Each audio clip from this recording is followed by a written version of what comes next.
Donald Trump live tweeting during the debate and afterwards congratulating Governor Pence for his performance, as you can see from that tweet, Martha. And Peter Ducey begins our coverage this morning. He is still in Farmville, Virginia this morning. Peter, so the day after spin begins, and the Trump campaign says that they were dealing with a double standard. What do they mean by that?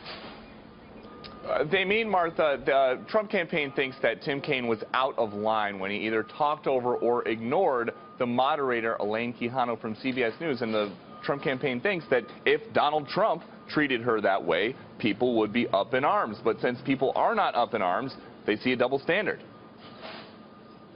It's the word that the left and the Democrats and Hillary Clinton's folks love to employ against everyone who doesn't support her. If you don't support Hillary Clinton, you're a sexist.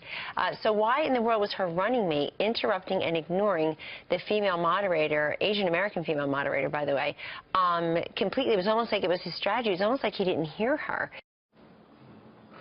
I spoke to top Trump surrogate Senator Scott Brown this morning. He thinks that Pence really hit it out of the park, and he thinks that since this is such a wacky election year where the unexpected keeps happening, a strong performance by a running mate could impact more voters and their decision-making than a strong performance by a running mate in years past. Could be. A lot of times these VP debates don't really matter, but it could be that it makes a difference. Mike Pence had a very strong night by most analysts' accounts, and Tim Kaine is getting a bit of pushback for his performance. What's the Clinton campaign saying in his defense?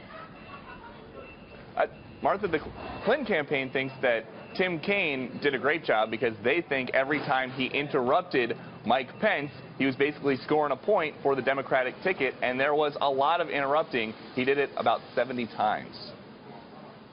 Senator Kaine won this debate in particular because he had to interject constantly.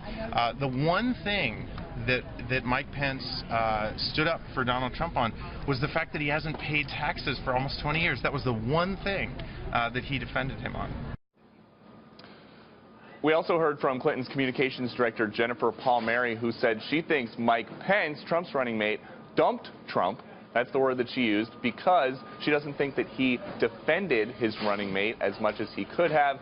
Palmieri guessed that Pence last night may have just been using the big audience to position himself for a run of his own in 2020. Martha? Spin City. Thank you very much, Peter.